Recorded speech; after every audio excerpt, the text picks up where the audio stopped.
Good afternoon, students. In the previous lecture, we have initiated discussion regarding introduction to the industrial chemistry. So it is one of the very interesting topic and unit number 4 from the section industrial chemistry. And again, in the last lecture, we have covered some points. Within first 5 minutes, I will overlook whatever the points that we have covered in the last lecture. So we have seen what are the points of the syllabus we have to discuss under the topic introduction to the industrial chemistry. So these are the points. Again, we have discussed a general introduction of the introduction to the industrial chemistry. Here we have seen the various aspects of importance of industrial chemistry, why there is much more importance given to the industrial chemistry. So we have discussed in detail with some examples. Again, we have seen the Indian scenario of the chemical industries and the types of chemical industry.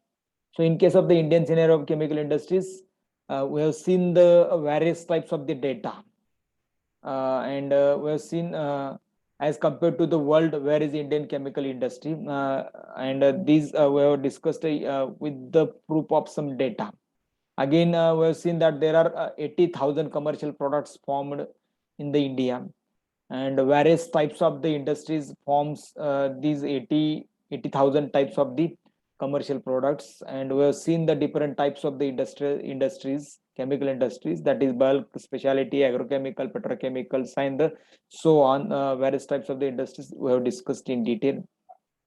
Again, we have seen the special scenario of the Indian pharmaceutical industry, because Indian pharmaceutical industry is one of the big sector, and therefore we have specially given emphasis on the Indian pharmaceutical industry, and we have discussed what is the position of Indian pharmaceutical industry as compared to the world's pharmaceutical industry. So India is now in a better position as compared to the world's pharmaceutical industry, because most of the pharmaceuticals they are in India are exporting. Just like we have seen the 40% generic drugs, there is a demand from the US for the 40% generic drugs.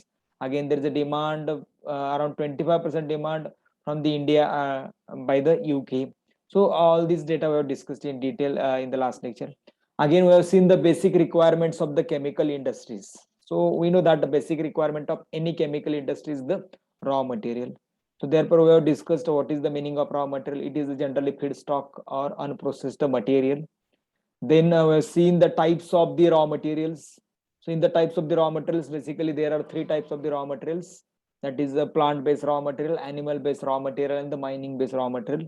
We have discussed in detail about these three types of the raw materials. Again, further, there are two different classes of the raw material. One is a direct raw material, another one is indirect raw material. How these raw materials are using. So based on this, there are further two types of the raw materials. That is the direct raw material and the indirect raw material. Again, we have seen the importance of the raw material. Okay, so the next point we have discussed, that is unit processes and the unit operations.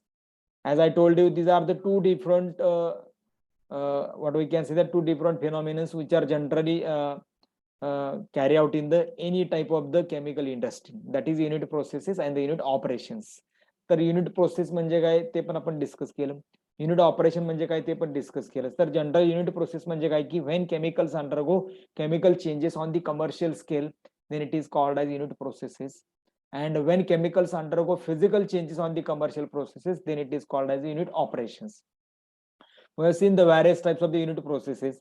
Generally ज्याच्यामध्ये chemical reaction होते, ज्याच्या गोष्टीमध्ये chemical reaction होते, ते सगळ्या unit काय आहेत की प्रोसेसेस आहेत. आणि ज्या ठिकाणी फिजिकल चेंज होतो एखाद्या केमिकल, तर ते सगळे युनिट ऑपरेशन्स आहेत.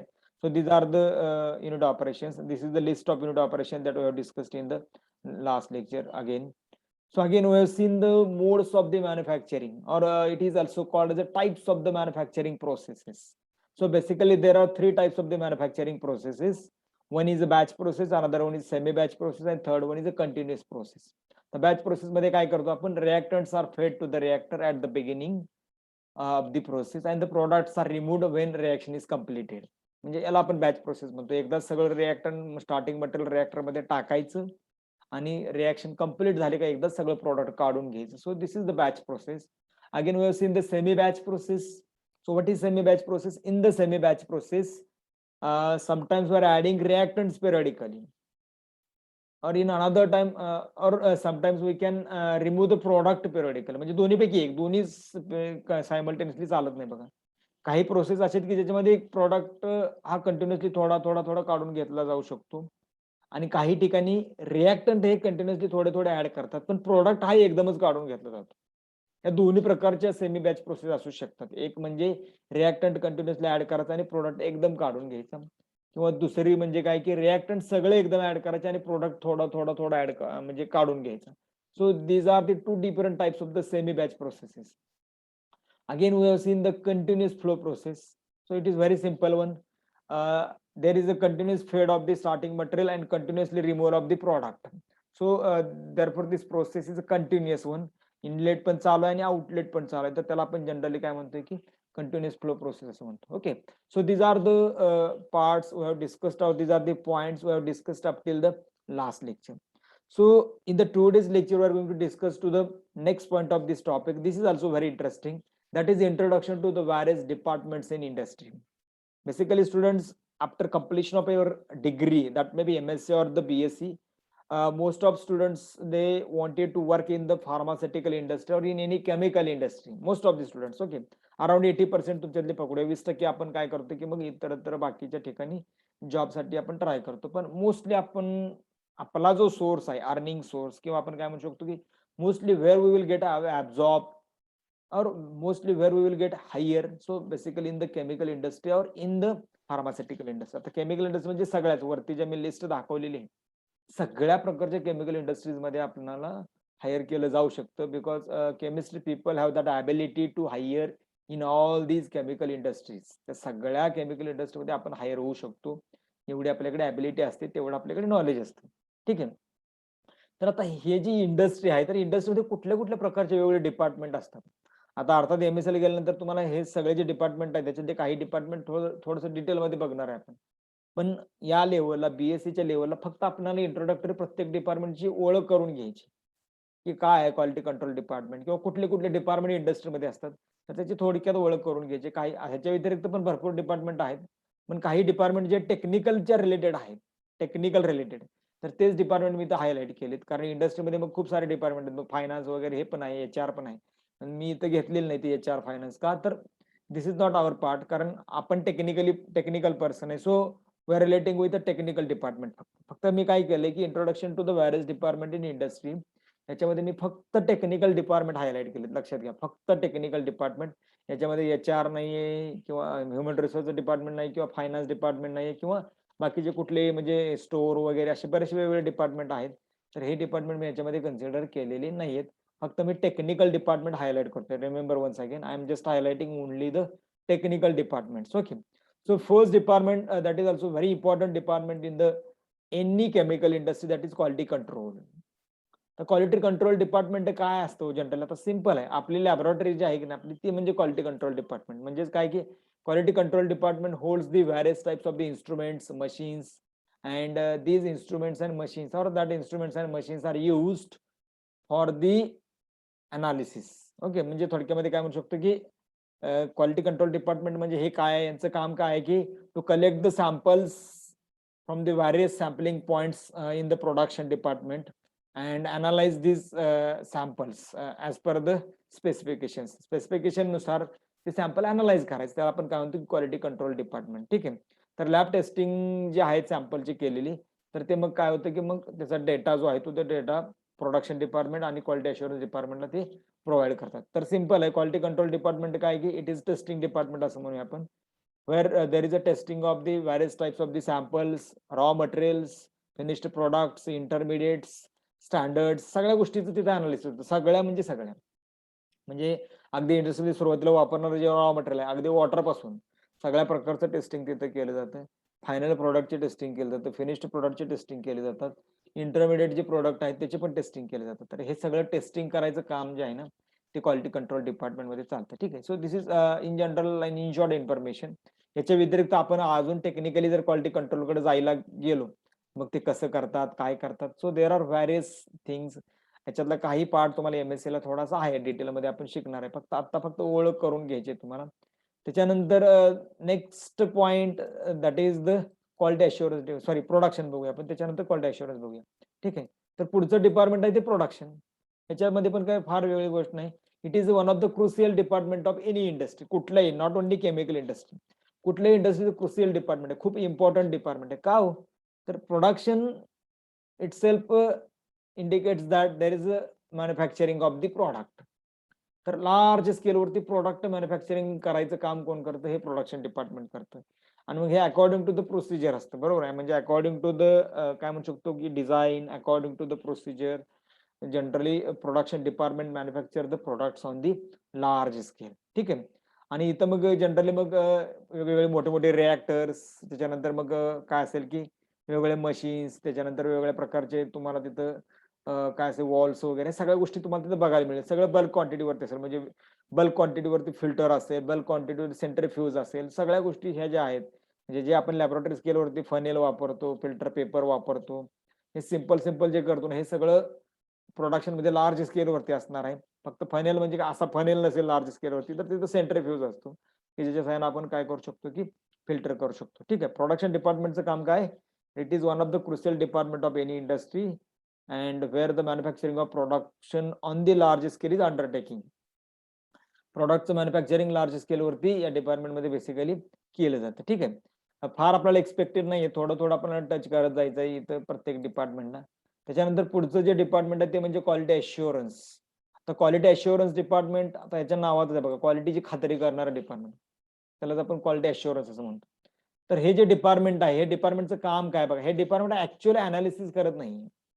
म्हणजे क्वालिटी कंट्रोल डिपार्टमेंट कसं करतं की ऍक्च्युअल सॅम्पल, त्या क्वालिटी कंट्रोलचा जो एखादा व्यक्ती आहे तो काय करतो, ऍक्च्युअली त्या प्रोडक्शनच्या प्लांटवरती जातो, तिथून ऍक्च्युअली सॅम्पल कलेक्ट करतो आणि मग त्याला दिलेल्या स्पेसिफिकेशन नुसार त्याचं टेस्टिंग करतो. त्याला प्रोसिजर दिलेले असेल, सगळ्या गोष्टी दिलेल्या असतील, त्याच्यानुसार तो टेस्टिंग करतो. ठीक आहे. तर हे क्वालिटी कंट्रोलचं काम आहे. तर क्वालिटी अश्युरन्स डिपार्टमेंट काय करतं बघा, it checks whether the product satisfy the norms or not as per the regulations of government body or the purchasing organization. Simple आहे. ह्याच्या व्यतिरिक्त अजून याची बरीचशी कामं आहेत. मी त्या सगळ्या गोष्टी ऍड केल्या नाहीत. फक्त आपण इंट्रोडक्टरी थोडं थोडं थोडं डिस्कस करायचंय. त्याच्यामुळे ह्याच्यामध्ये फार ऍडिशन केलेली नाही. अजून तुम्हाला याच्या व्यतिरिक्त जर तुम्ही इंटरनेटवरती गेला, गुगलवरती, you will get a much more information about the quality assurance. खूप सारी इन्फॉर्मेशन तुम्हाला तिथं मिळू शकते. ठीक आहे. तर या डिपार्टमेंटचं काम काय आहे? This department checks whether the product satisfy the norms or not as per the regulations. आता रेग्युलेशन्स कोणाची? Regulations which are given by the government body or the regulations which are given by the third party किंवा purchasing organization. म्हणजे आपला product जी company घेणार आहे किंवा जे organisation आपला प्रोडक्ट खरेदी करणार आहे, त्यांनी काहीतरी नॉर्म्स बनवलेले असतात आणि त्या नॉर्म्स नुसार आपण प्रोडक्ट बनवतो का नाही याची खात्री करायचं काम क्वालिटी अश्युरन्स आहे. तुम्ही म्हणणार हे तर चेक तर करत नाहीत, तर मग हे कसं काय खात्री करतात? तर थोडक्यात आपण काय म्हणूया की it is the police department of industry. It is the police department of industry. Quality कंट्रोलवरती वॉच ठेवायचा, प्रोडक्शन डिपार्टमेंट वरती पण वॉच ठेवायचं, ते नियमानुसार बनवतायत का प्रोडक्ट किंवा दिलेल्या स्पेसिफिकेशन नुसार प्रोडक्ट बनवतायत का, किंवा क्वालिटी कंट्रोलवाले त्या नियमानुसार अनालिसिस करतायत का, हे सगळं वॉच ठेवायचं काम क्वालिटी अश्युरन्स डिपार्टमेंट करतं. याच्या व्यतिरिक्त बरेच याची काम आहेत, म्हणजे प्रोसिजर डिझाईन करणं, प्रोडक्शनच्या प्रोसिजर डेव्हलप करणं, त्याला फायनल त्याच्या काय म्हणू शकतो की आपण त्याच्या मान्यता घेणं, हे सगळं काम क्वालिटी अश्युरन्स आहे. म्हणजे थोडक्यात आपण काय म्हणूया की डॉक्युमेंटेशन जे वर्क आहे क्वालिटी अश्युरन्स मध्ये काय करतात generally, whatever the documentation work as per the regulations, this documentation work as per the regulations are maintain by the quality assurance. आणि हे वॉच पण ठेवतो. महत्वाची गोष्ट, production department, quality control department या सगळ्यांवरती याचा वॉच असतो की हे ऍक्च्युअली सगळं रेग्युलेशन्स नुसार चालतंय का नाही हे बघायचं काम क्वालिटी अश्युरन्स आहे. म्हणजे त्या इंडस्ट्रीचं ते स्वतः पोलीस डिपार्टमेंट आहे असं म्हणूया. आता पोलीस डिपार्टमेंट काय करतो बेसिकली आपल्या इथं, तर सगळ्या गोष्टी ज्या आहेत ऍज पर रेग्युलेशन नुसार चालतात का नाही याच्यावरती वॉच ठेवतात कायद्यानुसार. तसंच इतर रेग्युलेशन्स असतात इंडस्ट्रीमध्ये, किंवा एखादी थर्ड पार्टी किंवा अमेरिकेला आपल्याला एखादा ड्रग द्यायचं, तर अमेरिकेने काही स्पेसिफिकेशन दिलेले असतात, तर त्यानुसार हा प्रोडक्ट बनतो का नाही हे बघायचं काम क्वालिटी अश्युरन्स डिपार्टमेंट आहे. ते कधीही कुठल्याही प्लांटवरती कुठेही जाऊ शकतात आणि चेक करू शकतात की बाबा ऍज पर नॉर्म्स हे सगळ्या गोष्टी सुरू आहेत. ठीक आहे.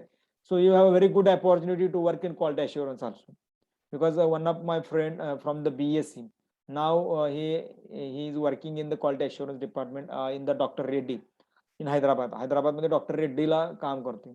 मला वाटतं त्याची 7-8 वर्ष सर्व्हिस झाली. खूप चांगलं पेमेंट आहे, म्हणजे जवळजवळ अराउंड त्याला 1,20,000च्या आसपास पेमेंट आहे. कारण आणि तेवढी हुशार लोक पण तिथं लागतात बेसिकली. म्हणजे तुम्हाला खूप चांगला सोर्स जो आहे, तर या डिपार्टमेंटमध्ये खूप चांगल्या पद्धतीचं तुम्हाला जॉब अपॉर्च्युनिटी सुद्धा आहे क्वालिटी अश्युरन्स डिपार्टमेंटमध्ये. ठीक आहे. So next department is the research and the development.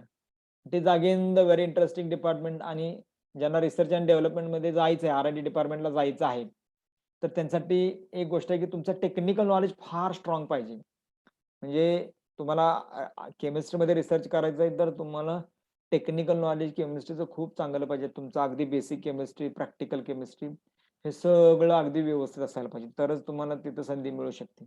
काही गोष्टी तुम्ही तिथं जाऊन शिकता, पण बेसिक जे आहे ना, ते बेसिक तुम्हाला माहिती असायला पाहिजे. ठीक आहे.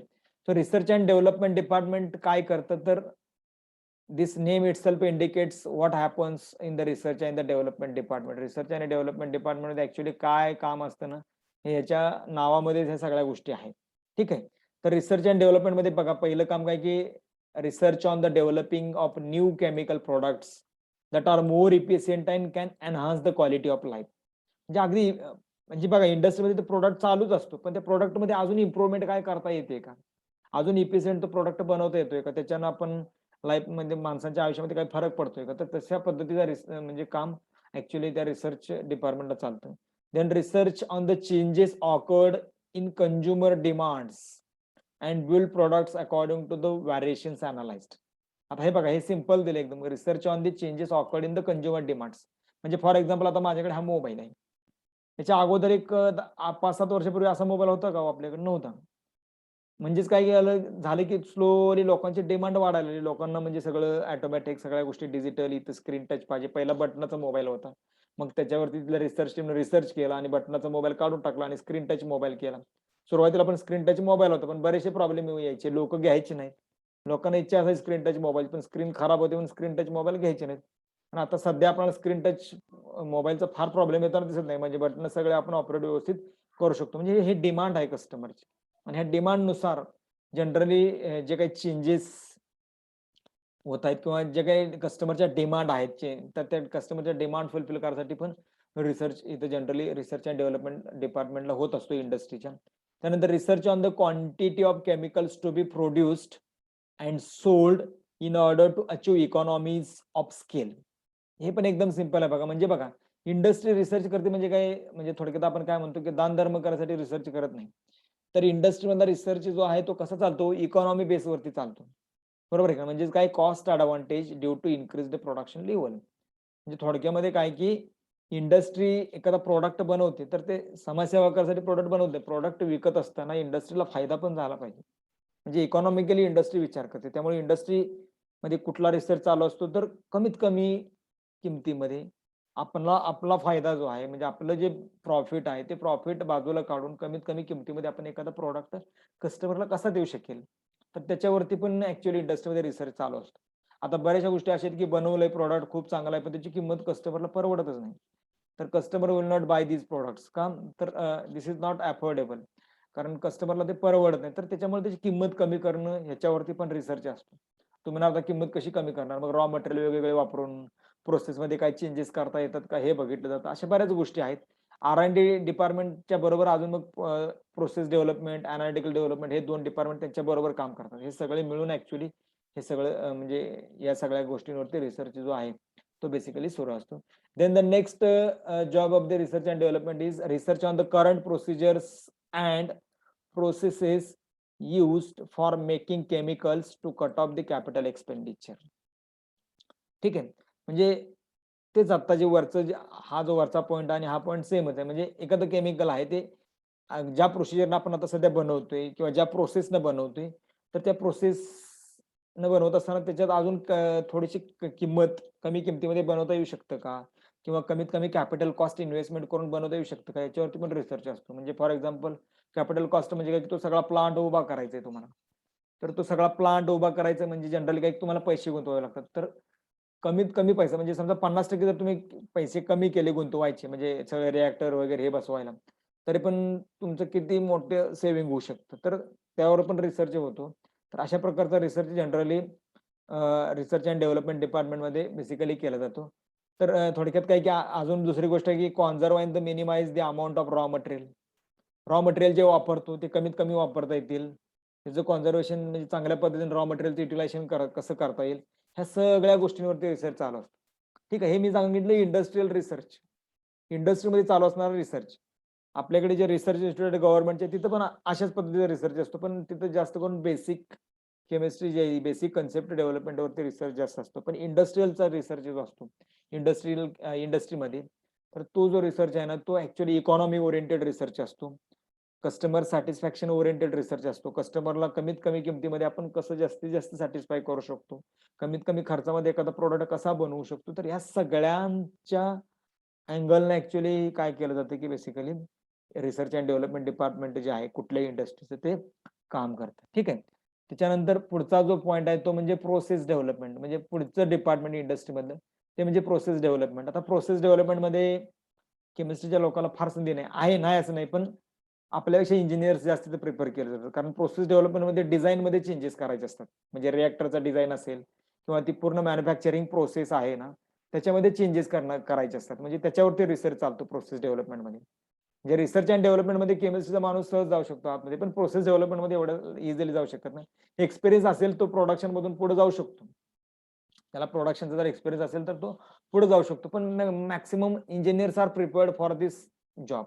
कारण तिथे जे वेगवेगळे डिझाईन्स असतात, तर त्याच्यासाठी प्रोसेस डेव्हलपमेंट असते. किंवा आणखीन एक गोष्ट, एखादे तुम्ही प्रोडक्ट हा लॅबोरेटरी स्केलवरती बनवला आहे, आता त्याला तुम्हाला कमर्शियल स्केलवरती कन्वर्ट करायचं आहे. म्हणजे त्याला आपण काय म्हणू शकतो, की एक्स्ट्रापोलेशन ऑफ केमिकल रिएक्शन. म्हणजे एखादी केमिकल रिएक्शनचं तुम्ही संशोधन केले आणि त्याचं एक्स्ट्रापोलेशन करायचं. एक्स्ट्रापोलेशन करायचं म्हणजे काय, त्याचं इंडस्ट्रियल स्केलवरती कन्व्हर्जन करायचं आहे. मग तुमचा जो कोनिकल फ्लास्क, बीकर, ते सगळं म्हणजे काय असेल, की फनेल, हे सगळं कन्व्हर्जन तुम्ही ऍक्च्युअली लार्ज स्केलवरती करत असताना मग एका विशिष्ट डिझाईनने करता. तर त्यासाठी इंजिनिअरिंगची गरज असते. म्हणजे पायलट प्लांट आणि तिथून स्केलअप, आपण स्केलअप असं म्हणतो. म्हणजे scale up of the reactions from laboratory scale to the commercial scale. It is basically done and studied by the process development department. लक्षात आलं? तर हे झालं प्रोसेस डेव्हलपमेंट. इथं आपल्याला फार जास्त स्कोप नाही. काही एक्सपिरियन्स नुसार काही लोक तिथे जाऊ शकतात. केमिस्ट्रीचे प्रोडक्शन डिपार्टमेंटला पहिल्यांदा 1-8-10 वर्ष काम केलं, त्याचा ॲटिट्यूड चांगला आहे प्रोडक्शन विषयी थिंकिंग करण्याचं, जर त्याला तिथे संधी मिळू शकते. पण मोस्टली इंजिनियर्स आर प्रिफर्ड. ठीक आहे.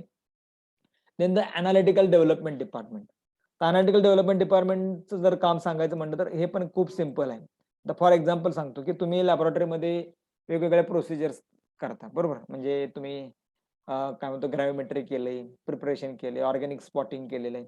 आता तुम्हाला हे सगळं प्रोसिजर रेडी दिलेले असतील. तुम्ही असा कधी विचार केलाय का, ही प्रोसिजर कशी बनवली? किंवा ही प्रोसिजर कोणी बनवली? आणि आपण ऍक्च्युअली फक्त फॉलो करतो. तर आता इथं पण तसंच आहे, की अनालिटिकल डेव्हलपमेंट डिपार्टमेंट काय करते, की this department actually develops the methods to support the product testing. म्हणजे इथं तयार केलेल्या ज्या प्रोसिजर आहेत, प्रोसेसेस आहेत, या यूज करून ऍक्च्युअली क्वालिटी कंट्रोलमध्ये अनालिसिस केलं जातं. म्हणजे इथे ऍक्च्युअली प्रोसेस किंवा प्रोसिजर एखादी डिझाईन होती. म्हणजे ह्याच्यानंतर हे टाका, एवढं हिटिंग करा, मग त्यानंतर हे करा, त्याच्याबरोबर टायट्रेशन करा. हे जे सगळं डिझाईन आहे प्रोसिजरचं अकॉर्डिंग टू स्पेसिफिकेशन, तर हे सगळं ना ऍक्च्युअली अनालिटिकल डेव्हलपमेंट डिपार्टमेंटमध्ये केलं जातं. ठीक आहे. तर प्रोसेस इथं जनरली काय केलं जातं, की एखादी प्रोसिजर किंवा प्रोसेस जे आहे ना, ते डिझाइन करायचं जे मेन काम आहे, तर ते बेसिकली अनालिटिकल डेव्हलपमेंट डिपार्टमेंटचं असतं. आपण ऍक्च्युअली आता लॅबोरेटरीमध्ये ज्या प्रोसिजर्स फॉलो करतो, तुम्हाला प्रोसिजर्स कुठून आल्या किंवा कशा डिझाइन केल्या असेल आपण फार विचार करत नाही. पण त्यासाठी पण संशोधन करावं लागतं, अभ्यास करावा लागतो, सगळ्या गोष्टीचं ऑब्झर्वेशन्स करावे लागतात, त्याचे रीडिंग्ज घ्यावे लागतात, प्रिडिक्शन करावं लागतं आणि मग तुम्हाला हे हायपोथेटिकली कुठेतरी प्रॅक्टिकली मॅच करून बघावं लागतं. तर ती प्रोसिजर आपण फायनल मग करतो. ठीक आहे. इथं पण काही स्पेसिफिकेशन असतात, गव्हर्नमेंटने दिलेले असतात, थर्ड पार्टी ऑर्गनायझेशनने दिलेले असतात किंवा जे ऑर्गनायझेशन प्रॉडक्ट खरेदी करणार त्यांनी दिलेले असतात. त्याच्यानुसार आपण काय करतो, की त्या प्रोसिजर्स काय करतो, बेसिकली डिझाइन करतो. तर हे काम कोणाचं आहे? Analytical development department. त्याच्यानंतर 7वं डिपार्टमेंट आहे टेक्निकल डिपार्टमेंट इंडस्ट्रीमधलं, ते म्हणजे EHS, environment health and the safety. Again you have very good opportunity in this department also. या डिपार्टमेंटमध्ये पण तुम्हाला चांगली अपॉर्च्युनिटी आहे. आणि एन्व्हायरमेंट हेल्थ आणि सेफ्टी याचा अर्थ काय, नावातच सगळ्या गोष्टी आहेत, की इंडस्ट्रीमधलं एन्व्हायरमेंट, वर्क एन्व्हायरमेंट किंवा इंडस्ट्रीमध्ये होणारं पोल्युशन, त्याच्यावरती कंट्रोल एन्व्हायरमेंट डिपार्टमेंटचं असतं. त्यानंतर हेल्थ, तिथं काम करणारे जे सगळे एम्प्लॉईज आहेत, तर त्या एम्प्लॉईजचं हेल्थ कसं असलं पाहिजे, काय असलं पाहिजे, त्याचे स्पेसिफिकेशन्स हेल्थ चेकअप, हे सगळे ऍक्च्युअली हेल्थ डिपार्टमेंटचं काम आहे. देन द सेफ्टी, म्हणजे एखादा एम्प्लॉई इंडस्ट्रीमध्ये काम करतोय, कुठल्या तरी एखाद्या मशीनवरती काम करतोय, कुठल्या तरी एखाद्या रिएक्टरमध्ये तो उतरलाय, तर काय सेफ्टी नॉर्म्स असले पाहिजेत, काय सेफ्टी घेऊन तो तिथं गेला पाहिजे किंवा त्यानं ते काम केलं पाहिजे. तर ह्या सगळ्यांचे स्पेसिफिकेशन्स आणि हे सगळं ऍक्च्युअली रूल्स फॉलो करून होतंय का नाही हे बघायचं काम कोणाचं असतं, तर EHS ऑफिसरचं असतं, environment health and safety officer म्हणतो आपण त्याला. याचा एक स्पेसिफिकली कोर्स आहे, BSc नंतर पण करू शकता, MSc नंतर पण करू शकता, सेफ्टी कोर्स म्हणतो आपण त्याला. तर साधारणतः एक 30-40 हजार रुपये फी असते आणि अगदी खूप चांगल्या पद्धतीचे तुम्हाला जॉब्स इंडस्ट्रीमध्ये सेफ्टी ऑफिसर म्हणून जॉब मिळू शकतात. एन्व्हायरमेंट हेल्थ आणि सेफ्टी ऑफिसर असं तुमचं एक पोझिशन असते, तर त्या पोझिशनला तुम्ही तिथं बेसिकली काम करू शकता. तर एन्व्हायरमेंट हेल्थ आणि सेफ्टी ऑफिसरचं काम काय आहे, तर हे सगळं सेफली एम्प्लॉईज म्हणजे सेफली सगळे रूल पाळून एम्प्लॉईज काम करतायत का, त्यांची हेल्थ चेकअप करणं किंवा एन्व्हायरमेंट तिथलं जे काही रिॲक्शन चालले त्याच्यातून किती पोल्युशन होते, तर याचा आणि गव्हर्नमेंटचे एन्व्हायरमेंटचे रूल्स जे आहेत तर त्याच्यानुसार हे सगळं बाहेर पडणारे इफ्लुएंट वगैरे जे आहे त्याचं ट्रीटमेंट वगैरे व्यवस्थित होते का, किंवा ते ट्रीटमेंट करण्याचं काम पण कोणाचं आहे, की ऍक्च्युअली EHS डिपार्टमेंटचं आहे. तर एन्व्हायरमेंट हेल्थ आणि safety. See, as I told you already, these are only the technical departments present in the industry. Rather than these departments, there are so many other departments are also present in the industry, just like human resource department, store department, later on the finance department is there, and there are so many other departments. असे बाकीचे खूप सारे वेगवेगळे department सुद्धा आहेत. ठीक आहे, काय अडचण आहे का इथपर्यंत? If any doubts, any problems, you may raise your doubts. Yes, ठीक आहे. So will go to the next point, that is industrial legislations. आता इंडस्ट्रियल लेजिस्लेशन्स ही खूप मोठी कन्सेप्ट आहे. इंडस्ट्रियल लेजिस्लेशन्स ह्याच्यामध्ये मग अगदी कामगारांना पगार किती दिला पाहिजे, वेजेस ऍक्ट आहेत, खूप सारे ऍक्ट्स आहेत. पण ते इंडस्ट्रियल लेजिस्लेशन मध्ये आपण फक्त एक पॉइंट आपल्या सिलेबसमध्ये शिकतोय, तो म्हणजे इंटेलेक्च्युअल प्रॉपर्टी राईट्स. जसं आपल्याकडे स्थावर मालमत्ता असते, त्याचा आपल्याकडे अधिकार असतो, म्हणजे स्थावर मालमत्तेचं हक्क, वारसा हक्क म्हणतो आपण. काही वारसा हक्क आणायला असतात, काही विकत घेऊन तुम्ही हक्क घेता. ठीक आहे, तसंच इंटेलेक्च्युअल प्रॉपर्टी राईट असतं, म्हणजे त्याला बौद्धिक हक्क असं म्हणतो, बौद्धिक संपदा असं म्हणतो. म्हणजे आपण एखादी गोष्ट जर स्वतः इन्व्हेंट केली तर ती तुमच्या नावावर रजिस्टर करायचा तुमचा अधिकार आहे, ते तुम्ही करू शकताय. पण काही प्रोसिजर फॉलो करावे लागतात, काही नॉर्म्स फॉलो करावे लागतात, तर त्यानुसार ते तुम्ही बेसिकली करू शकता. ठीक आहे, इंटेलेक्च्युअल प्रॉपर्टी राईट्स. तर बेसिकली राईट याचा अर्थ अधिकार, म्हणजे आपले इंटेलेक्च्युअल म्हणजे काय, आपली बौद्धिक संपत्ती जी आहे ना त्याचा अधिकार आपण आपल्या नावावर करून घेणं, तर त्याला इंटेलेक्च्युअल प्रॉपर्टी राईट असं म्हणतो. नवीन गोष्टी नाहीत या, जुन्याच गोष्टी आहेत, पण आता थोडंसं याचं डिमांड फार जास्त वाढली आणि त्याच्यामुळे काय की इंटेलेक्च्युअल प्रॉपर्टी राईट वरती लोकांचं खूप म्हणजे थोडक्यात काय की कॉन्सन्ट्रेशन व्हायला लागलेलं आहे. ठीक आहे, आणि त्याच्यामुळे थोडंसं सिलेबसमध्ये पण आम्हाला असं वाटलं की जरा सिलेबसमध्ये पण आपण थोडं हे इन्कॉर्पोरेट करावं, की जेणेकरून थोडंसं तुमच्यापर्यंत पण त्या गोष्टी पोहोचतील. तर इंटेलेक्च्युअल प्रॉपर्टी राईट्स काय की these are the rights given to a person. इथं ऑर्गनायझेशन मी लिहिले, पण ऍक्च्युअली ऑर्गनायझेशनला डायरेक्ट ऑर्गनायझेशनच्या नावानं राईट्स मिळत नाही. त्या ऑर्गनायझेशनमध्ये जे काही 2-3 लोक काम करतात ना आणि ज्यांनी ते ऍक्च्युअली इन्व्हेन्शन केले त्यांच्या नावावरतीच ऍक्च्युअली ते इंटेलेक्च्युअल प्रॉपर्टी राईट असते, पण सपोर्टला तिथे ऍफिलिएशन म्हणून ऑर्गनायझेशनचं नाव असतं. ठीक आहे, त्याच्यामुळे ऑर्गनायझेशनला असं आपण म्हणू शकत नाही. तर intellectual property rights, these are the rights given to the persons. These are the rights given to the persons over the creation of their minds. म्हणजे त्यांनी स्वतःच्या मनानं जर एखादं नवीन क्रिएशन केलं असेल तर त्याच्यासाठी त्याला अधिकार दिला जातो. ठीक आहे, it is the intellectual property right किंवा it is the rights given to the person over the creation of their minds. Person or persons over the creation of their mind. त्याने स्वतःच्या मनानं जर एखादं काही नवीन क्रिएशन केलं असेल तर त्याच्यासाठी त्याला काही अधिकार दिला जातो आणि it is for the certain period of time. तुम्हाला आयुष्यभर मिळत नाही इंटेलेक्च्युअल प्रॉपर्टी राईट. म्हणजे सध्या पेटंटची व्हॅलिडिटी हे 15 वर्ष. म्हणजे आपण बघितलं पेटंटेड आणि नॉन पेटंटेड ड्रग्ज, आपण जनरिक ड्रग म्हणतो ना, जनरिक ड्रग काय प्रकार आहे, त्याचं पेटंट संपलेलं आहे, म्हणजे 15 वर्षांनी पेटंट संपतं and this drug will be open to manufacture by anyone. कोणी पण ते ड्रग बनवू शकतं, प्रत्येकाला ते बनवायला ओपन राहतं. तर त्याला आपण म्हणून काय म्हटलं की intellectual property rights are for a certain period of time. Intellectual property rights are for a certain period of time. काही वेळेपुरते तुम्हाला मिळतात. एक पेटंटचा जो टाइम आहे तो 15 वर्ष आहे.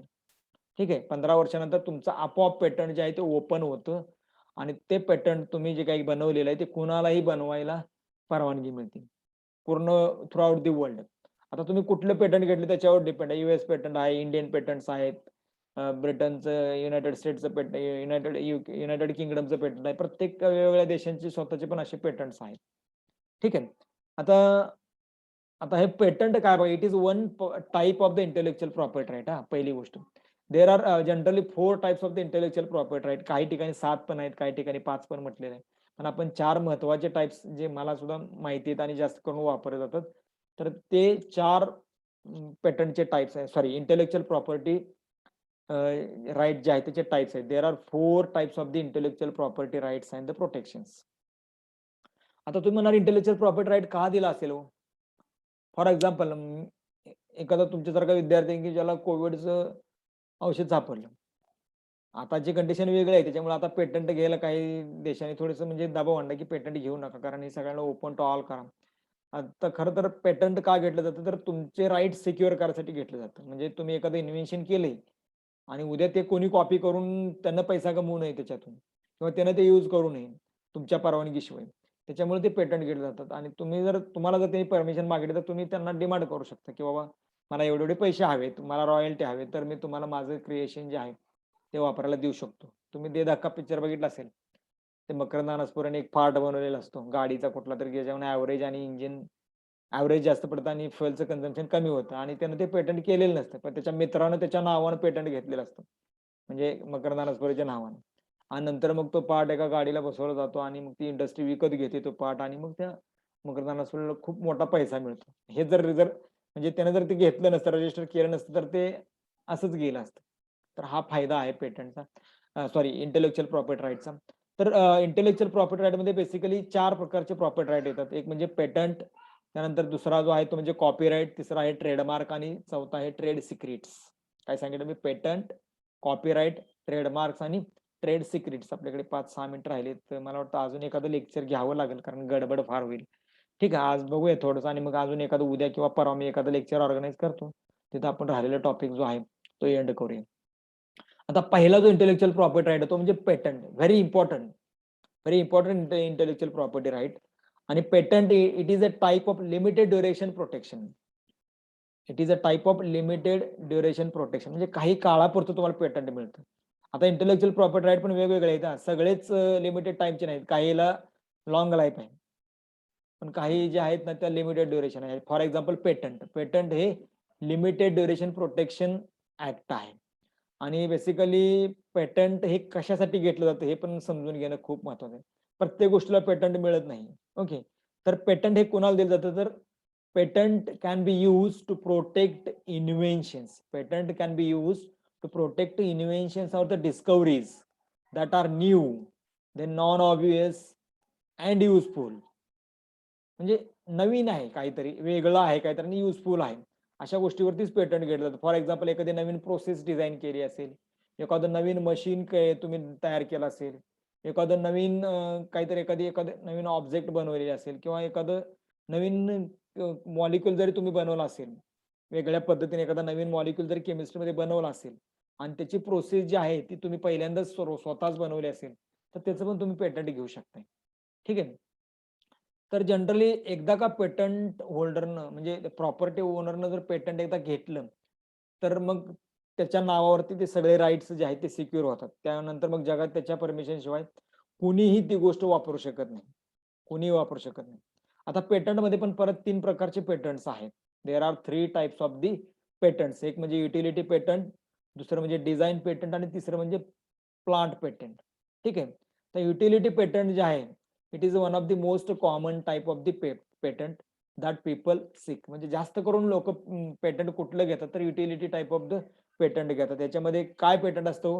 वेगवेगळ्या प्रोसेस, केमिस्ट्रीमध्ये वेगवेगळ्या प्रोसेसचं पेटंट घेणं, वेगवेगळे कंपोजिशन ऑफ मॅटरचं पेटंट घेणं. म्हणजे 2-3 एखादं का औषध बनवलं एखादं, तुम्ही म्हणणार हे औषध म्हणजे एखादं काही जण एखादं आयुर्वेदिक औषध बनवलं, तर त्याचं पेटंट तो घेऊ शकतो की बाबा हे माझं कंपोजिशन आहे, हे मी माझ्या परवानगीशिवाय कोणी वापरायचं नाही.